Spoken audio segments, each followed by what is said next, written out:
Um, Good afternoon, and today we're going to look at Chapter 2, which is the second chapter in our first unit, and it is dealing with business in a changing world, including business ethics and social responsibility. The next slide is a slide that I've added with a narration from Simon Weebly, and you'll find this a very interesting YouTube video to watch. It's talking about the culture of business ethics and how important it is for a business to embrace the ethics responsibility. Business ethics issues are continually evolving. New issues come up, and companies need to give guidance to their staff about those particular issues.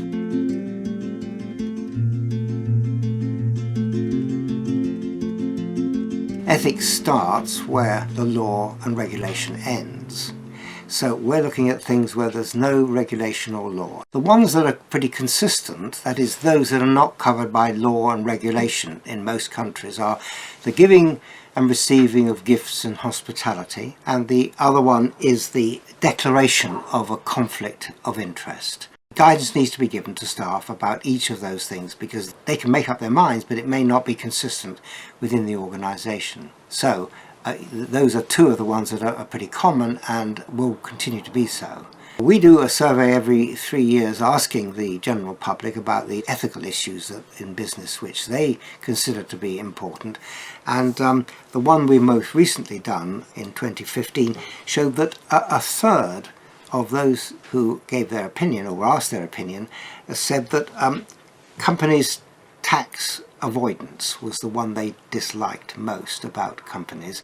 The second one, about 1 in 4 saying this, that they don't like the differences in executive pay from the pay of other people in the organisation.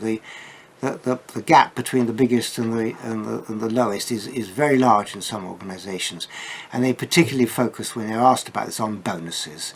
They don't understand them. They don't understand why it can't be part of their normal salaries or whatever it's going to be. So the public is irritated by that.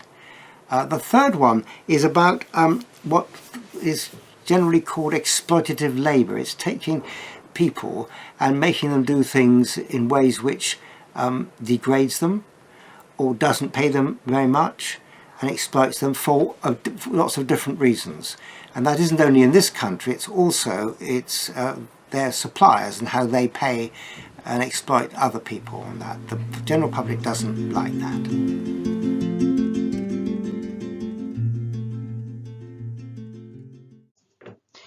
So first, let's start off by giving a definition to what business ethics is.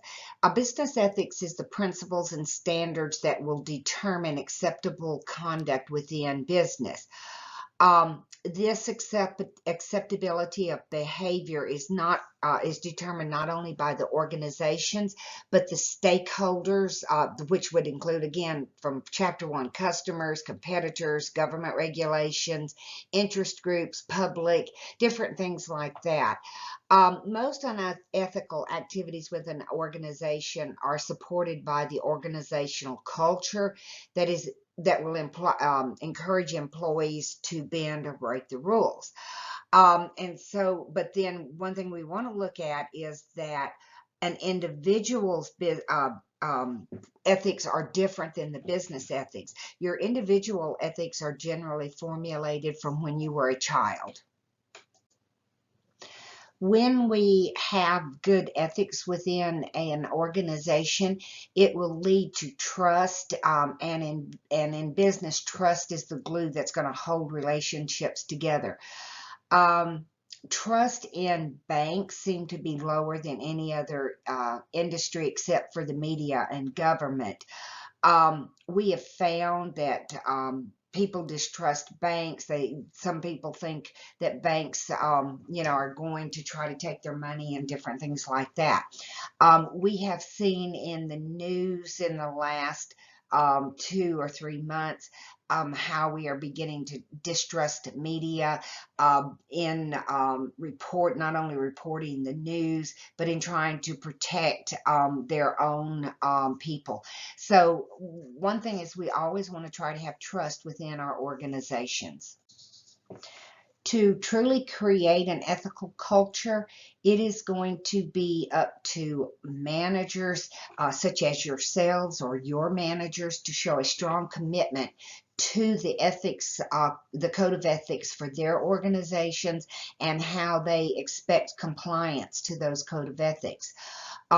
This is considered tone at the top, and it requires that top managers acknowledge their role in supporting ethics and compliance, and then they create a strong relationship with general counsel, which would be considered your legal department, and the ethics and compliance department. Now, small businesses generally will not have an ethics and compliance department. That may be just something that is with under human resources, or if it's even a smaller organization, it may be you as the manager or the owner of the organization.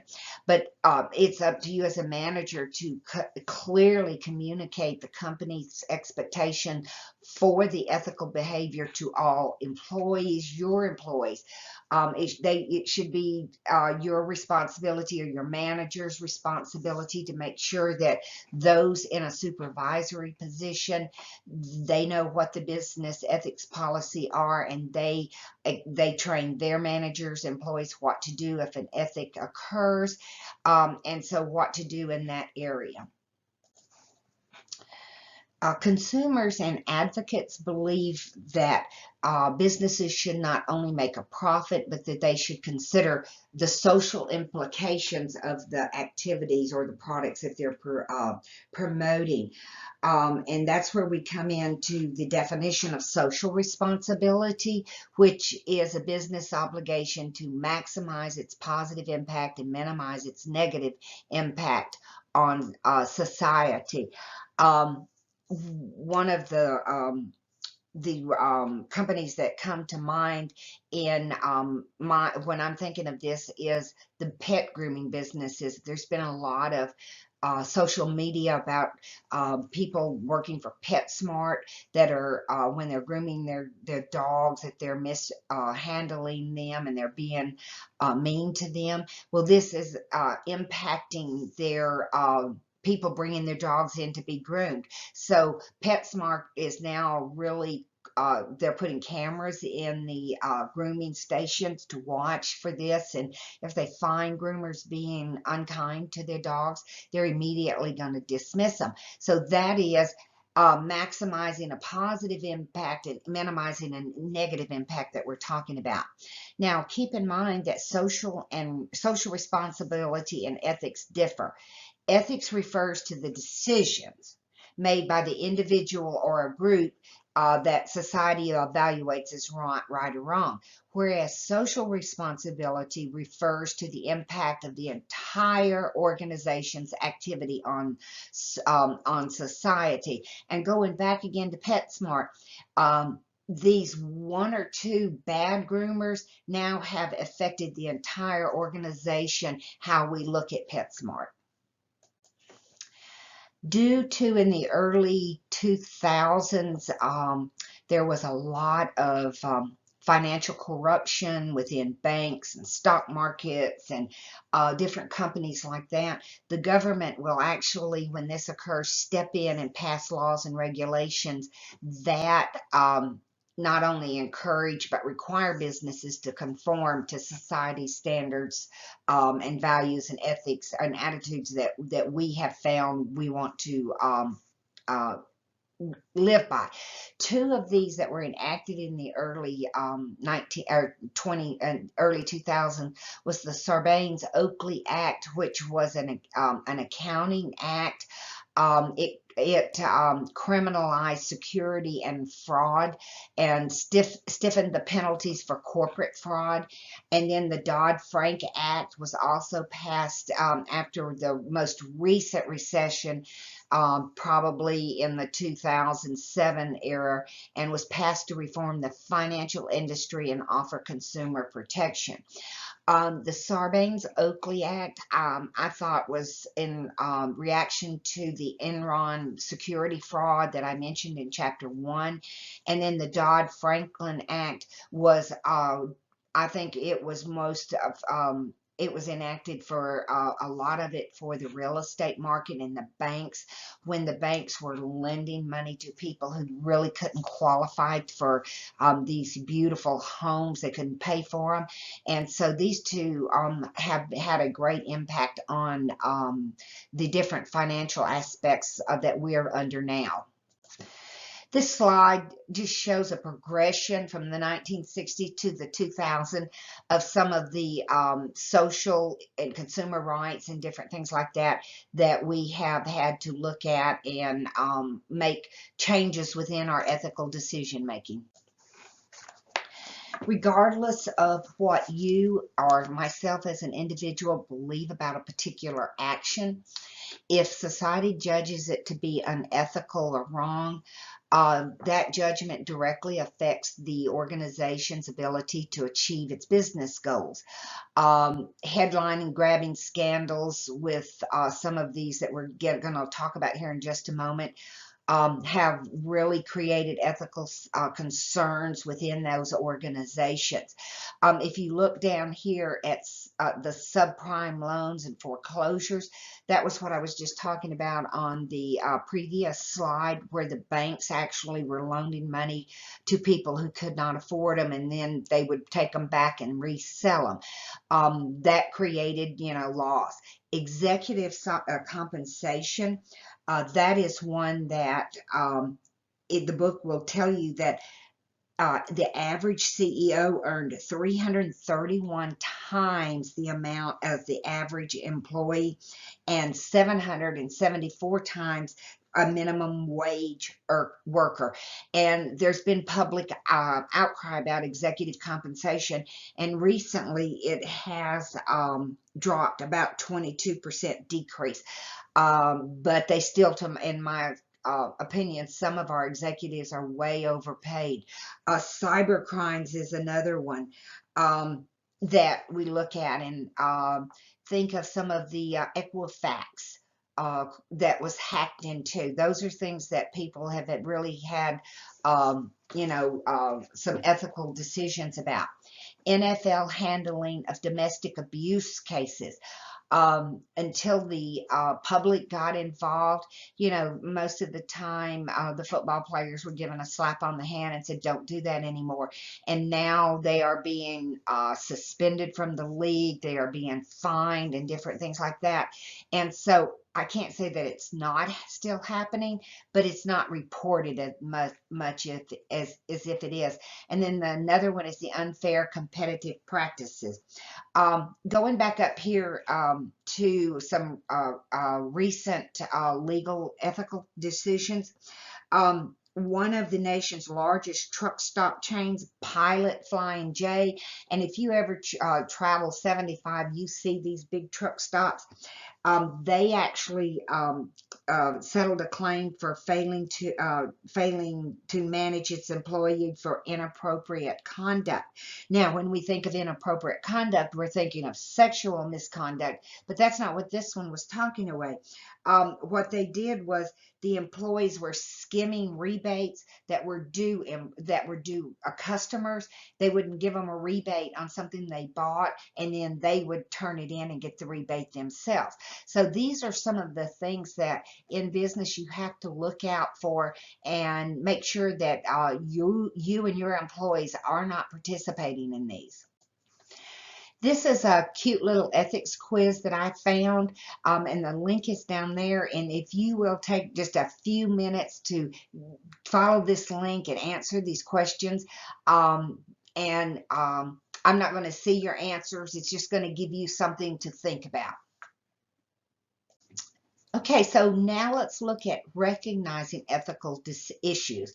That's probably the most important step in understanding business ethics.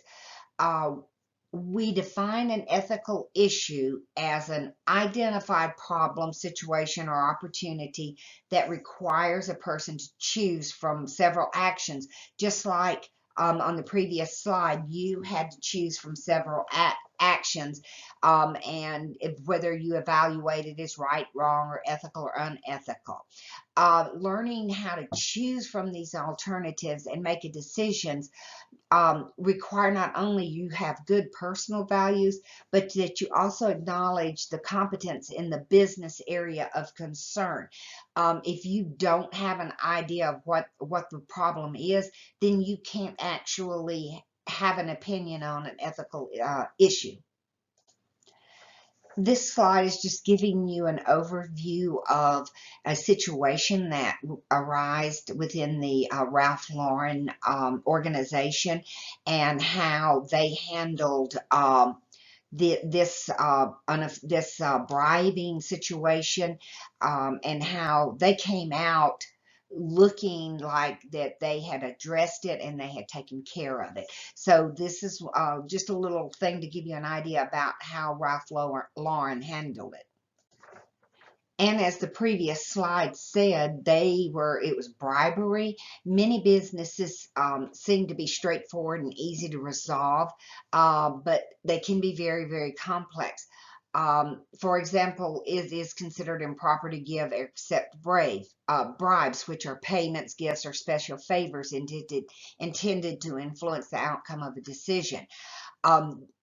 This is illegal, but it goes on every day within our culture. This goes on within our government if we knew what all it did.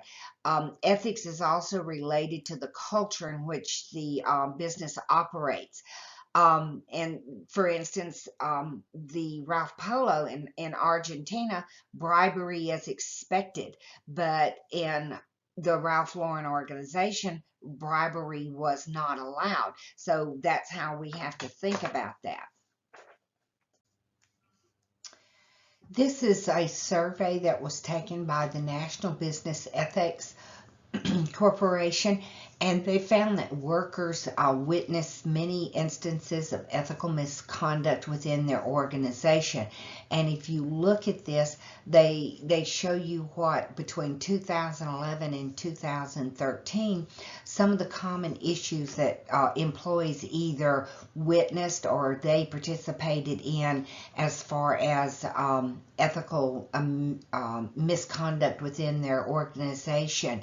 And if you look at it, abusive behavior seems to be the number one, and this would include some of the other topics we're getting ready to talk about, bullying and different things like that. Theft of time seems to be an area of misconduct that is observed in all areas of a workplace.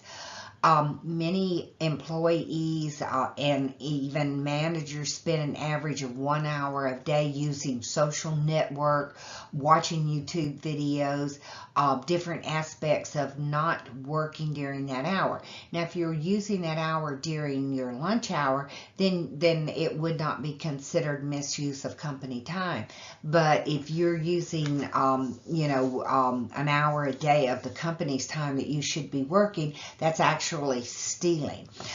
It's widely believed that an average employee steals 4.5 hours a week, being late, leaving early, long lunch hours, inappropriate sick days, excessive socializing, and personal activities such as online shopping or watching sports while they're on the job. These time thefts are estimated to cost companies hundreds of billions of dollars annually. And when you look at that, then you have to go back and say, okay, who is going to pay for this money that is being stolen from the company through company time? And usually that is passed on to your consumers. So you have to raise prices. That is something that you as a manager need to get a handle on and make sure that your employees are not misusing company time. Another area is abusive or intimidating behavior, and it's one of the most common ethical problems for employees. We tend to think that bullying only happens in high school with our middle school, but remember that these concepts can mean anything from physical threats, false accusation, profanity, insults, yelling, harshness, or unreasonable or ignoring someone that maybe that you don't think is up to your standards. Abusive behavior is often difficult to access and manage because of our diversity within our work style and culture. But as a manager, you need to make sure that you do not allow bullying within your workplace, your work environment. Don't allow it, and if it starts, you need to get a handle on it and put a stop to it quickly. This slide just kind of gives you an overview of some of the things that could be associated with bullying, spreading rumors to damage others. A lot of times if two people are vying for the same position within an organization, they might begin to spread rumors in order to get the leg up on the job, blocking others' communications, taking advantage of others, discrediting others' ideas, opinions, use of emails. Even as adults, we tend to sometimes forward emails that are demeaning to others.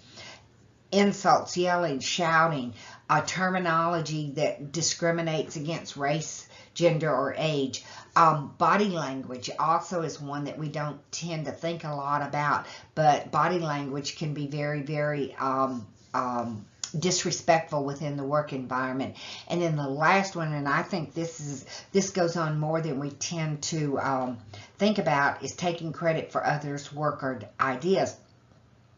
As a manager, if you have an employee that have given you a great idea and maybe it has caused the company to make money on that idea, make sure that you give that worker credit for it. Don't take the credit for it just because you are in a managerial position. Another way that we look at misusing of company resource is the misuse of company resource. That is we consider unethical. And this is, again, spending excessive time on personal emails, your personal expenses on company reports. This is something that you have got to make sure that you and your employees are not what they call padding our expense accounts. Using the company copier for personal use, and a lot of companies now have implemented official policies that actually spell out what are acceptable uses of company resources.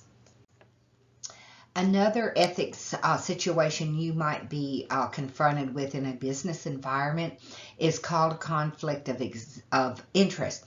And this is when it's one of the most common ethical issues identified by employee. It's when a person must choose whether to advance his or her own personal interest over those others. To avoid conflict of interest, you must be willing to separate your personal financial interest from their business dealers. Insider trading is one of them that we think about. If you remember back, probably 5, 10, or 15 years ago, Martha Stewart actually went to prison for a conflict of interest because of stocks. She got some insider trading information on stocks. She invested in that stocks and was convicted of conflict of interest. As a professor, I am faced with this from time to time when in one of my classes I may have a student that I know from church, or I may know their parents, and I have to really be on my toes to make sure that there is never any favoritism shown to that student, that I treat that student just as I treat everybody else in my classroom. And you as a manager may come within this at times in your personal dealings with your employees. Now, As an employee, these are some things that you want to stress to your employees, that they must abide by the laws, not only the laws of our government, but what are the laws that your organization have established, that they can cause no harm through dishonesty. They have to be very fair and honest when using company resources. Most companies now make people sign a document that they have read the company policies and that they are going to abide by them and that they recognize ethical behavior. All right, as a company, as a manager, what is it that you must do? You, as organizations, they must use fair competition practices. One of the hardest things that companies do is they're faced with the ethical dilemma of full disclosure of potential harm by a product. Now, when you go to buy medicine or anything, if you pull out that piece of paper, it'll take you 2 days to read all of the disclosures of potential harm. They have to be truthful in advertising. They have to keep company secrets, meet obligations and responsibilities. And to me, the most important thing that a company must do is to avoid undue pressure forcing others to act unethically. Dishonesty has become a significant problem within our United States culture. So one of the areas that we have to work on is communication. We have to communicate with not only our stakeholders, but we have to make sure that our employees know where we stand on ethical concerns within our organization. This slide just talks about plagiarism, and that will face you as you're writing papers for different classes you may be taking at Reinhardt. And plagiarism is taking someone else's work and present it as your own without mentioning your source. In business, an ethical issue arises when an employee may copy a report or take work or ideas from other and again present it as your own. As a manager, sometimes it's easy for us to take credit for our employees' ideas. That again is called plagiarism, and you are taking credit for their work. Now, most of the professors at Reinhardt, especially in your English, history, psychology, and different classes, we use Turnitin, and we can actually take your paper and post it in Turnitin, and it will show us that if you have copied or plagiarized work from another source. So make sure that you do not do that. Make sure that if you do use sources that you give them credit and you post that for them. Now, one of the things that when we're talking about ethics is how do you make decisions about ethical issues? And that can be difficult to recognize specific ethical decisions because most people need years of experience to accurately recognize and react to ethical situations. As you go into the business world, one thing that I want you to put in the back of your mind is, would your grandmother want to read about this in the paper?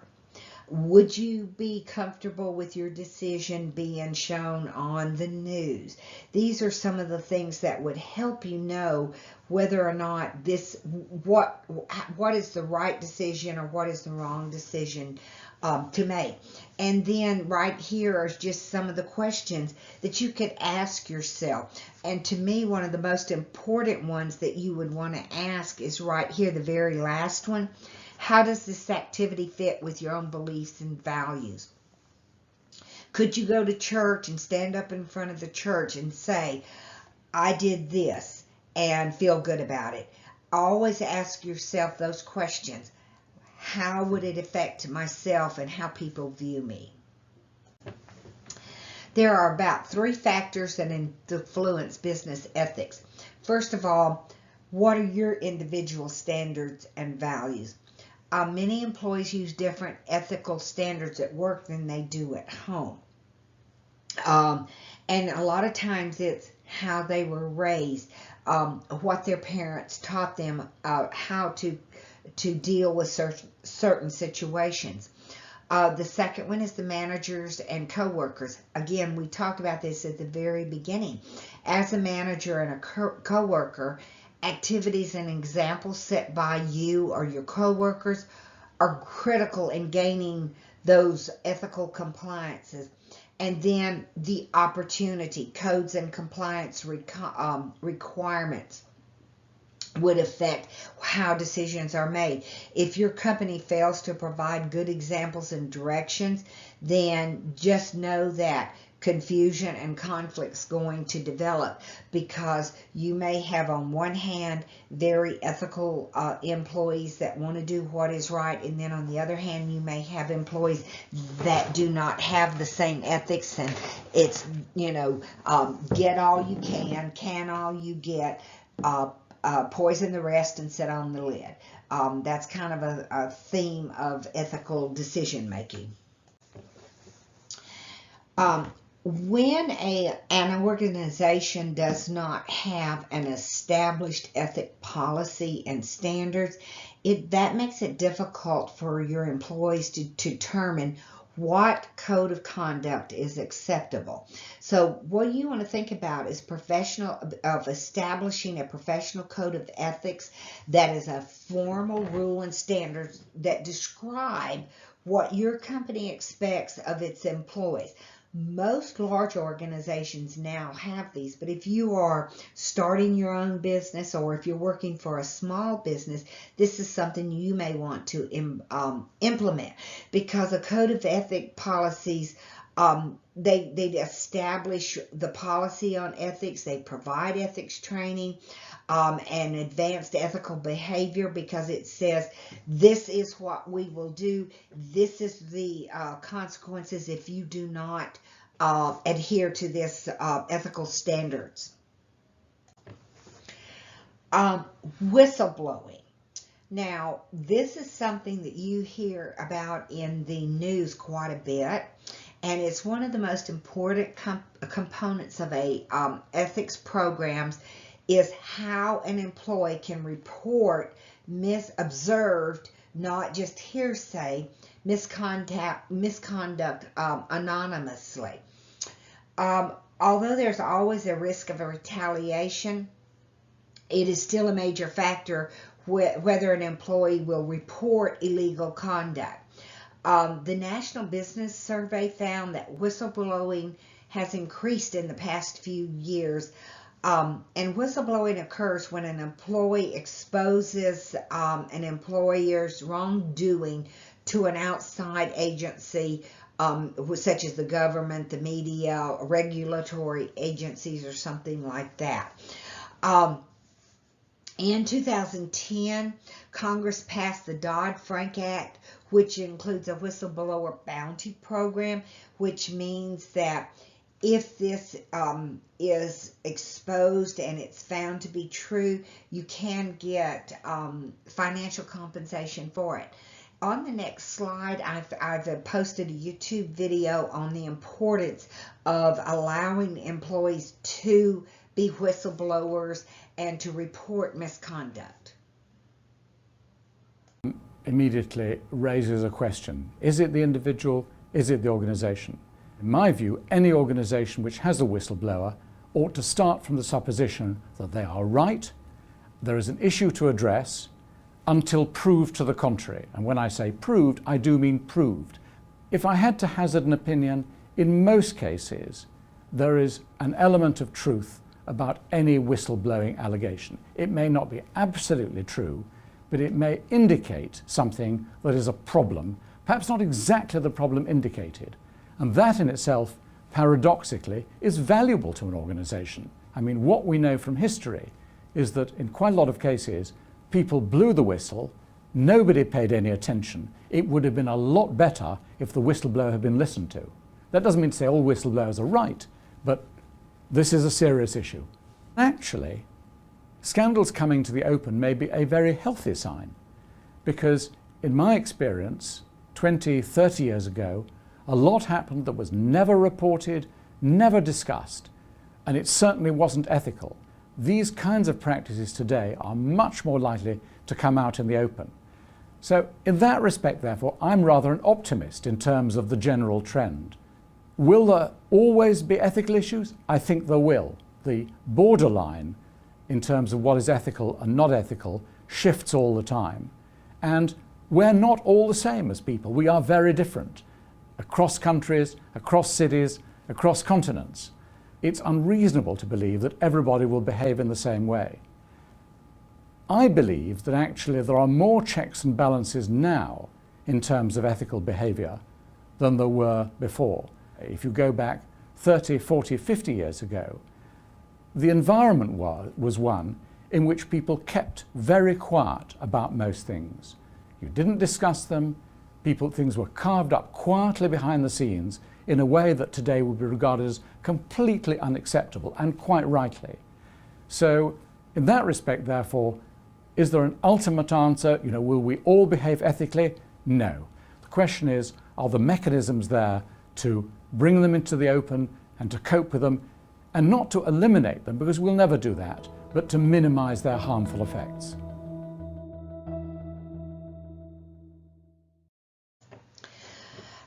This slide is talking about improving ethical behavior within businesses. The current trend now seems to be moving away from legally based ethical programs to what is considered cultural or integrity-based program that is making ethics a core organizational value, meaning that effective business ethic programs are good for a business's performance. People, especially stakeholders, when they're investigating whether or not they want to invest within an organization, they are going to look to see if, this company has behaved ethically in the past. Firms that develop higher levels of trust function more efficiently and effectively because they do not want to damage their company's reputation or product images. So this is the trend that we're beginning to see. If you'll notice that, I know Reinhardt does, I do know Kennesaw does, make it a part of the core curriculum, an ethics class, especially within the business schools, and that hopefully as you graduate, you're going to take this ethical training into the workplace, and that just continually improves the ethical behavior within organizations. A new terminology that you are going to begin to hear a lot within organizations is called corporate citizenship, and that is defined as the extent to which businesses meet their legal, ethical, economic, and voluntary responsibilities which are placed on them by their stakeholders. Now, remember, a stakeholder is anybody that has any kind of stake in seeing that this business succeed, not just the people that have bought stocks within their organization. So you're going to see this pop up in a lot of your business classes. The next slide will tell you a little bit more about corporate citizenship. This means that marketing managers are interested in long-term corporate interests and also society's health. A new philosophical trend in social responsibility is called sustainability. It is the thought that if a company helps society through their business as a main goal, then they will reap success. Companies can look to solve society's problems by creating a product or service to fulfill a need, and they will profit and help the world. Other examples of products made by companies that embrace this philosophy would be makeup creams made from ingredients that are imported from developing companies to help their country's growth. Another example would be ice cream maker Ben & Jerry's, who pride themselves in supporting charities. Ben & Jerry's has been donating a full 7.5% of pre-tax profits to different charitable institutions. Sustainability's forward thinking revolves around creating new products that in the long run will create improvement over time in society's ills. A current example would be a backpack designed with solar panels to charge electronic devices, or 100% biodegradable recycled cardboard coffins.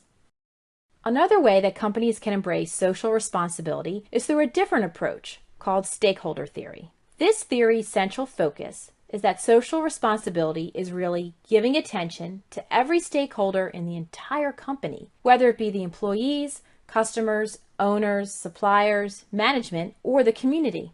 The following is how each stakeholder would view social responsibility from their company. It is a more widespread approach and far-reaching. Employees want to have a good, secure job and excellent wages, while management wants happy workers and profits. Customers expect excellent customer service and high-quality products, while the community wants a corporation to pay their taxes, offer their citizens good wages, and help support the environment by not polluting. Suppliers want their business to remain plentiful, and owners, of course, want a financial return for an excellent profit. The most common reason against social responsibility is that critics feel the main purpose of a corporation is just to make a profit for their stakeholders. Nonprofits should be the only institutions concerned about society, not a for-profit business. Critics state that for most companies to participate in a socially responsible way, they need to spend more of their firm's money, and in the end are costing their shareholders a profit.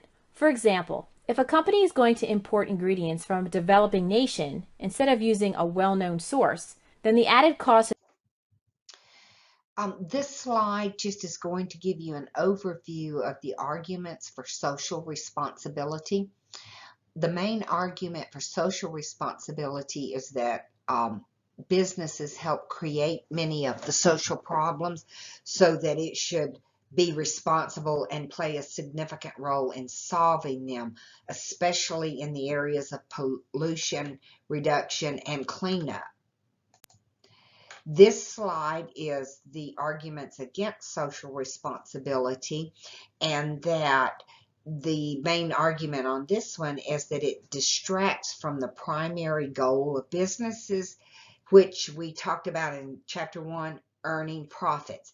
The next slide has a video from McGraw-Hill that's giving you an overview of a company and how that they should develop a social responsibility. So take a few minutes and watch that slide.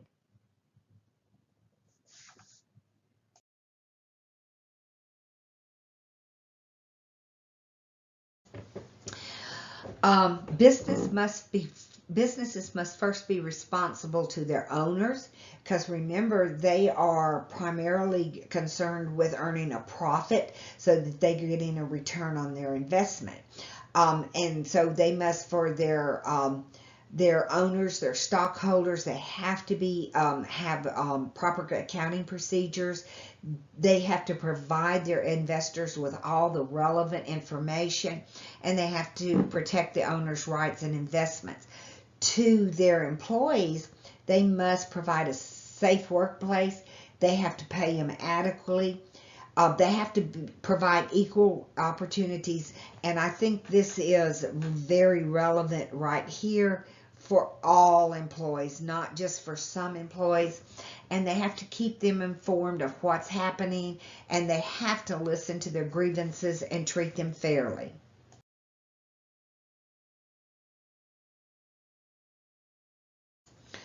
Another term that you are going to be hearing quite a bit about is called consumerism, and it's a critical issue in our businesses today. It's the business responsibility to their customers, who look to those businesses to provide them with a satisfying, safe products, to respect their rights as consumers. Some of the activities that consumers can do when something is not right. They can write letters, they can lobby, they can make public service announcements, and if nothing else helps, one of the most effective ones is to boycott irresponsible companies. In 1962, John F. Kennedy signed into the law the Consumer's Bill of Rights. And as a consumer, you have the right to safety, the right to be informed, the right to choose, and the right to be heard. This right means that businesses must not knowingly sell anything that could personally harm you. It gives you the right to be informed, of freedom to review the information, the freedom to choose what product or service you want to purchase, and then the right to be heard if something is wrong with that product.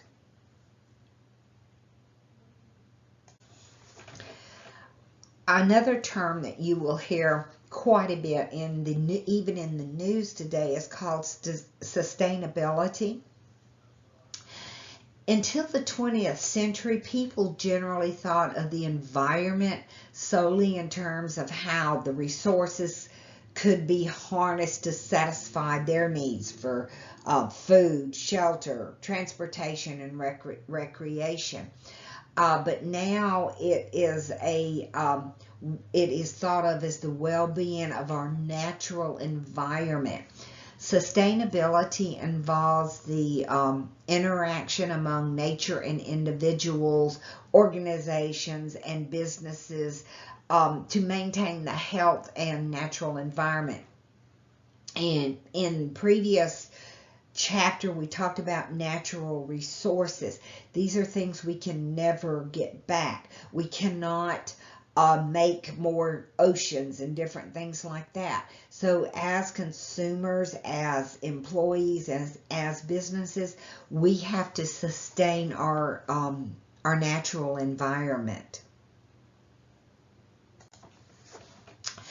Two of the major sustainability issues that we are faced with today, of course, is pollution. Pollution of our water, our land, our air, and then also that we need to come up with some alternative energy. The pollution of our land, the strip mining, the garbage dumps, things like that. We've got to figure out a way to protect our land. We need to come up with some new alternative energy, not only in cars, but in our home heating. You know, what are some of the other ways that we could heat our houses? So these are some things that you as new graduates will be faced with. As the first slide said, these are just some of the responses to environmental issues. Eco-friendly is often called green, and we see that a lot. We see that, you know, we're a green-friendly, different things like that. Recycling, using green power. Some of the major organizations actually have vice presidents of environmental affairs. And then one of the things that you're going to be looking at a lot with your going into the business is called greenwashing, and that's when we create a positive green association for non-green items, because many firms are trying to eliminate wasteful practices, you know, the emission of gas and different things like that. Many companies are beginning to want to make their communities better places for everyone to live and work. So they are committed to making our companies green. They're to making sure that we take care of our environment. One of the ways that you even as an employee or an employer can demonstrate this is that you donate to local and national charitable organizations that help with pollution, help with our environment, and different things like that. And finally, one of the things that, and this surprised me that it was put in here as an ethical situation, was unemployment. We don't tend to think of unemployment being an ethical situation, more of an economic issue. But Protesters say unemployment leads to the gap between rich and poor, and that companies refuse to hire unemployed workers due to lack of experience, and also that for factory closures are seen as unethical. These are some things that we may not have control over, but as an employer or as a manager, maybe you could take that initiative to look at unemployed workers and be willing to hire them and train them to help them get back upon their economic footing. The last slide in our presentation is actually an ethical dilemma. It's about a 3-minute slide. This slide will actually be your discussion board question that's going to be posted in EagleWeb. So make sure you watch the slide, and so that you can answer the question about what would you do as based on this ethical dilemma. Thank you, and hope you've enjoyed Chapter 2. Hi, did you get my email? I did, and I also got your voicemail. And I have to tell you, I'm pretty angry about the whole situation, because did you read it carefully? Sure, I did, and I'm very impressed with your work. I know you spent a lot of time. You know, that's all fine and great and everything like that, but Hillshire Hospital is a horrible hospital. No, wait. You shouldn't really go to that point yet. The findings, Walsh and I went over them together. They're really not substantiated at this point. What do you mean they're not substantiated? They're not. The research... I did incredible research. I know that you did. I know that you put a lot of time and effort into it. But they're not substantiated. They're not going to be able to stand out there on their own. So at this point, it would really be very detrimental to what we're trying to accomplish if any of that got out, because it's not proven yet. Do you know what I'm saying? Do you realize the harm to our organization? I don't understand what you're saying to me.